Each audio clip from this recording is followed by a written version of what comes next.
Last time, on Amazi Woman of the Year, we had the great pleasure of meeting Miss Amazi herself. And we learned that even though things are very beautiful and perfect almost on the surface, everything is not always as it seems. We learned that she had a story of her own and different challenges and obstacles she was learning to navigate as a young woman feeling out here by herself after the loss of her parents. We also got to see how on prom night she had a moment where she was actually able to see her parents again, and that meant everything to her. And it didn't fix everything, but she was able to gain some power from that moment and move forward. A couple years have passed since graduation, and her life has shifted in a positive direction. She decided to take a gap year off from school and do content creating and just see where it goes. And baby, did it go. She killed it and got hired on at one of the largest Black-owned marketing firms in the state. She also met a guy named Noble, and he is just that. He's basically perfect. They look great together, and they really push each other. They bring out the best in each other, and it just makes sense. On top of everything else, she was so deep in her bag that she was able to actually afford her dream home.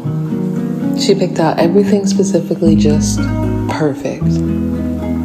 Everything was going so well, she just couldn't believe it. One morning she woke up, she made herself some tea, and she was just in awe of everything she had accomplished. Things always seemed to work for her. She thanked God. But again, that all too familiar feeling of something missing crept back up.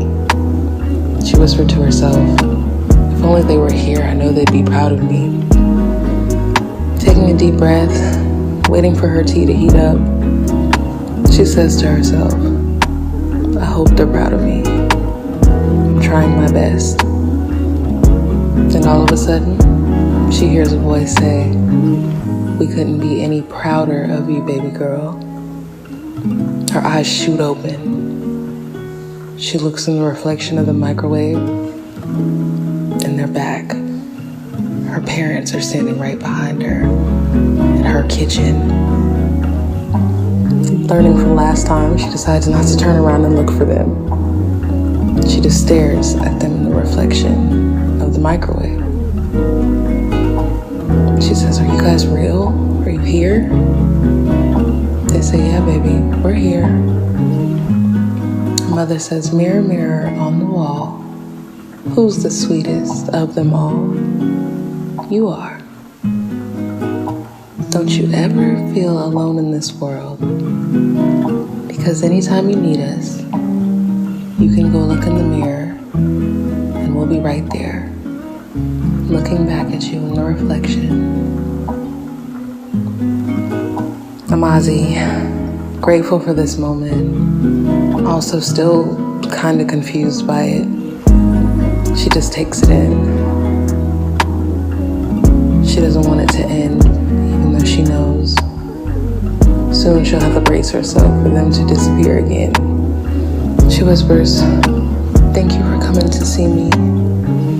I promise I'm trying so hard to make you guys proud. I won't let you guys down. The family legacy is safe with me. Her daddy smiling at her says, baby girl, it's impossible for me to be any prouder of you than I have been from the moment I laid eyes on you. Amazi bursts into tears and says goodbye. Later on that day, that's honestly all she could think about. This felt like prom all over again.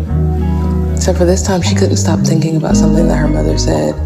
Mirror, mirror on the wall, who's the sweetest of them all? She remembered being a kid and hearing her grandma say that all the time when she would pray, standing at this table that had different things, and her grandma would always tell her, you come from a long line of divine women with spiritual gifts and spiritual power. You are the sweetest of them all, and you must protect it. That reminds her of what her mother told her on prom night. Protect your sweetness. What does it all mean, she said. Just completely distracted. She tried to take her mind off of it. Later on that night, she had a marketing event at a lounge, and she had to be in the zone. She was on track of working her way up to being CFO of the company, and she believed that's what her father always wanted for her. So she had to lock in on these deals for tonight.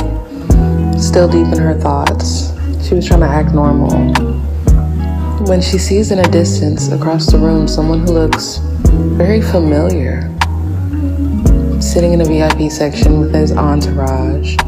It's the same guy from that night. Okay, now I know I'm tripping, Amazi thinks to herself. There's just absolutely no way. Looking a little closer, I guess she caught his attention as well, because he lifts his drink up to her and gives her a head nod. Amazi, smiling, lifts her cup up too and gives a head nod back. At the same time, seeing all of this, her manager and soon-to-be partner comes up and whispers in her ear, "That's rapper TKO. He's hot right now.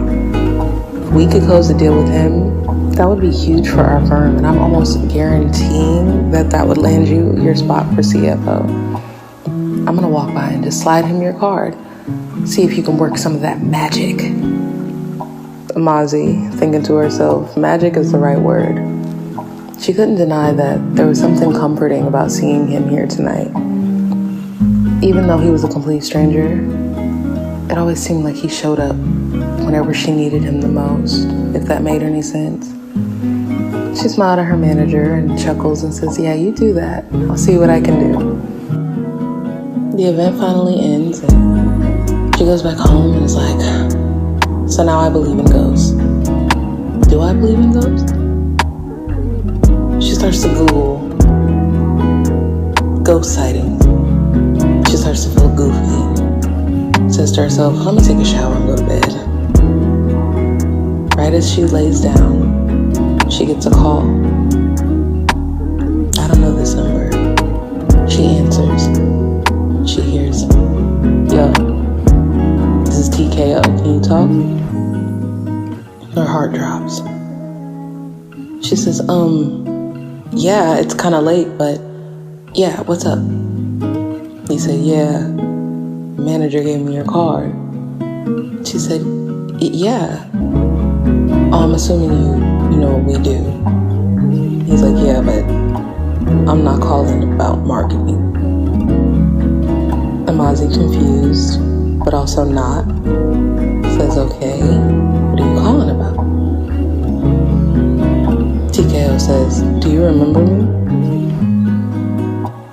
A couple years back, I seen you in the street looking all scared." She said, "Yeah, I thought that was you."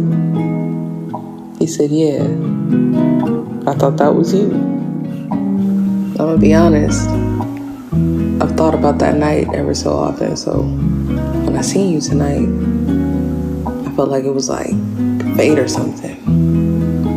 You know, when your manager came to give me a card, it's like I knew. Amazi, kind of flustered at this point, but also flattered to know that he's thought about her as well. Stumbles over herself. I agree. I definitely have wondered whatever happened to you or who you were in the first place, and I owe you $20. TKO laughs. "Nah, you good for it.